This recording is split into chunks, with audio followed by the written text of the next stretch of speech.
Licia Albanese Biography. Licia Albanese, July 22, 1909, August 15, 2014, was an Italian-born American operatic soprano. Noted especially for her portrayals of the lyric heroines of Verdi and Puccini, Albanese was a leading artist with the Metropolitan Opera from 1940 to 1966. She also made many recordings and was chairwoman of the Licia Albanese-Puccini Foundation, which is dedicated to assisting young artists and singers. Life and career. Licia Albanese was born in 1909 in Torre Pelosa, a subdivision of Neuchâtel, Italy, later become Torre Mare, a quarter of Bari, the chief town of the Apulia region. She made her unofficial debut in Milan in 1934, when she replaced another soprano in Puccini's Madama Butterfly, the role for which she would be celebrated. Over 40 years, she sang more than 300 performances of Cio San. Although she has been praised for many of her roles, including Mimi, Violetta, Liu, and Manon Lescaut, it is her portrayal of the geisha which has remained her best known. Her connection with that work began early with her teacher, Giuseppina Baldassari Tedeschi, a contemporary of the composer, and an important exponent of the title role in the previous generation. There is some controversy regarding when she made her formal debut. It was either in that same year, 1934, at the Teatro Municipale in Bari, singing in La Bohème, or in Parma, or in Milan in 1935 in Madama Butterfly. By the end of that year, she had debuted at La Scala as Loretta in Gianni Schicchi. She soon realized great success all over the world, especially for her performances in Carmen, L'Amico Fritz and Madama Butterfly in Italy, France, and England. Albanese made her Metropolitan Opera debut on February 9, 1940, in the first of 72 performances as Madama Butterfly at the old Metropolitan Opera House, in spite of the fact that after the December 7, 1941 Pearl Harbor attack, performances of that opera were banned in the U.S. until the end of World War II. Her success was instantaneous, and Albanese remained at the Met for 26 seasons, performing a total of 427 performances of 17 roles in 16 operas. She left the company in 1966 in a dispute with general manager Sir Rudolph Bing, without a grand farewell. After performing in 4 productions during 1965-66, she was scheduled for only one performance the next season. She returned her contract unsigned. Arturo Toscanini invited Albanese to join his broadcast concert performances of La Bohème and La Traviata with the NBC Symphony Orchestra, in NBC's Studio 8H in 1946. Both performances were later issued on LP and CD by RCA Victor. In 1959, Albanese sang for thousands of radio listeners in collaboration with Alfredo Antonini, Richard Tucker and members of the New York Philharmonic during the popular Italian night broadcast from Lewisohn Stadium in New York City. She and her colleagues were showcased in selections from operas by Giacomo Puccini including Tosca, La Bohème, Turandot, Manon Lescaut, and Madama Butterfly. She was also a mainstay at the San Francisco Opera, where she sang between 1941 and 1961, performing 22 roles in 120 performances over 20 seasons, remaining in part because of her admiration for its director, Gaetano Merola. Throughout her career, she continued to perform widely in recital, concert, and opera. She was heard throughout the country. She participated in benefits, entertained the troops, had her own weekly radio show, was a guest on other broadcasts and telecasts, and recorded frequently. Albanese went to San Francisco in the summer of 1972 for the special gala concert at Sigmund Stern Recreation Grove celebrating the 50th anniversary of the San Francisco Opera. Joining numerous colleagues who had sung with the company, Albanese sang the duet from Madama Butterfly with tenor Frederick Jagel, accompanied by the San Francisco Opera Orchestra conducted by longtime director Kurt Herbert Adler. Even after a career spanning 7 decades, Albanese continued to perform occasionally. After hearing her sing the national anthem during a Met opening, Stephen Sondheim and Thomas C. Shepard cast her as operetta diva Heidi Schiller in Sondheim's Follies in concert with the New York Philharmonic at Avery Fisher Hall in 1985. During the 1987 spring season of the Theater Under the Stars in Houston, Texas, Albanese starred in a stage revival of Follies, which was a great success. Albanese died on August 15, 2014, at the age of 105 in her home in Manhattan.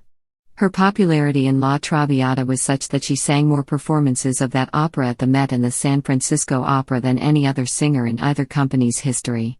Schuyler Chapin describes her as a splendid former prima donna of the Italian repertoire, remembered by old-timers as the frailest Mimi, the tenderest butterfly, and perhaps the most haunting of modern Violettas. This quote needs a citation. Her voice had a distinctive character which the Italians call a lirico spinto, marked by its quick vibrato, incisive diction, intensity of attack and unwavering emotional impact. During her career she performed with many of the contemporary greats of opera, Beniamino Gigli, Claudia Muzio, Jussi Björling, and Franco Corelli. She worked with some of the best conductors of her time, but it is her work with Toscanini that has endured. Despite her talent and numerous performances, she was not the best known of her contemporaries, overshadowed in her day by Zinka Milanov, Maria Callas, Victoria de los Angeles and Renata Tebaldi. Alfredo Vecchio, a frequent member of the audience at her performances, gave the following tribute to the career of Albanese at the Columbus Club, Park Avenue, New York City, in 1986.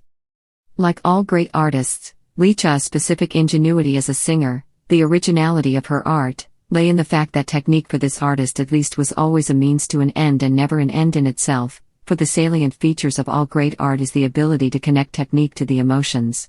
Any other approach would have been for Albanese contrary to the musical sense with which she was born, contrary to musical training she acquired, and, if such exists, contrary to her musical morality.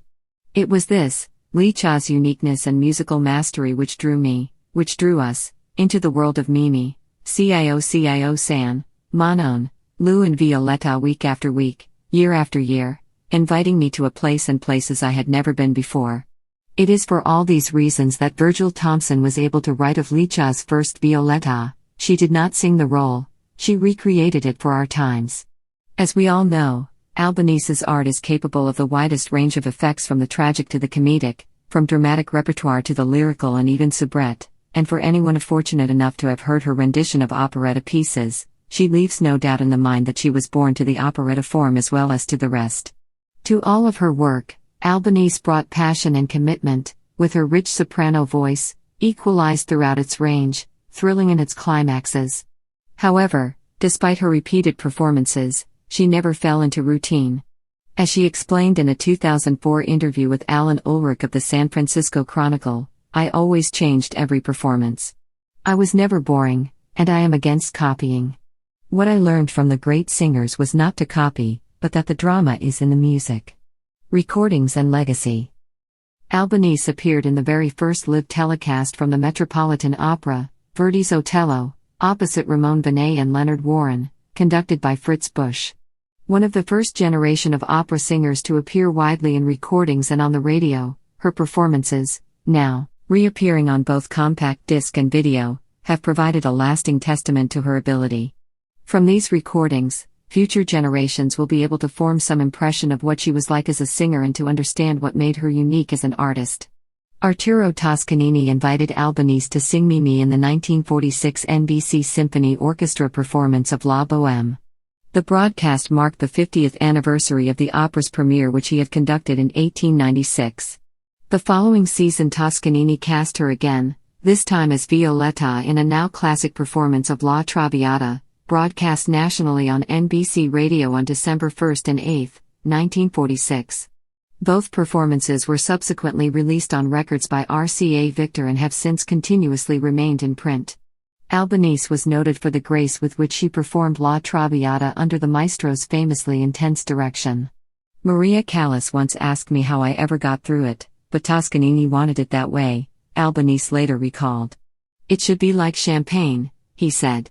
I complained to him, and he said, "You can do it." Before I sang the part, I went to a hospital to study the behavior of people with tuberculosis, and I learned that sometimes they can be hysterical. She recorded mainly for RCA Victor. Among her recordings are Bizet's Carmen under the direction of Fritz Reiner, with Reese Stevens and Jan Pierce, 1951, and Puccini's Manon Lescaut with Jussi Björling and Robert Merrill, conducted by Ionel Perlea, 1954. For a 1951 recording conducted by Leopold Stokowski of Tatiana's letter scene from Tchaikovsky's Eugene Onegin, a part she had never sung before, She learned Russian especially for the occasion. Soprano Teresa Stratus was quoted as crediting a Metropolitan Opera performance of La Traviata starring Albanese at Toronto's Maple Leaf Gardens, with motivating her toward a singing career. Albanese was chairman of the Licia Albanese-Puccini Foundation, founded in 1974 and dedicated to assisting young artists and singers. She also served as a trustee of the Biography Foundation. She worked with the Juilliard School of Music, the Manhattan School of Music, and Marymount Manhattan College, and conducted master classes throughout the world. National and international honors. Albanese became a United States citizen in 1945. On October 5, 1995, President Bill Clinton presented her with the National Medal of Honor for the Arts. She received awards and honorary degrees from Marymount Manhattan College, Montclair State Teachers College, St. Peter's College, New Jersey, Seton Hall University, University of South Florida, Fairfield University, Siena College, Caldwell College, and Fairleigh Dickinson University. She was awarded the prestigious Handel Medallion, the highest official honor given by the City of New York and presented to individuals for their contributions to the city's cultural life, from Rudolph Giuliani in 2000. At the ceremony, Mayor Giuliani commemorated the career of a woman who is without question of the most loved and respected performers in the world.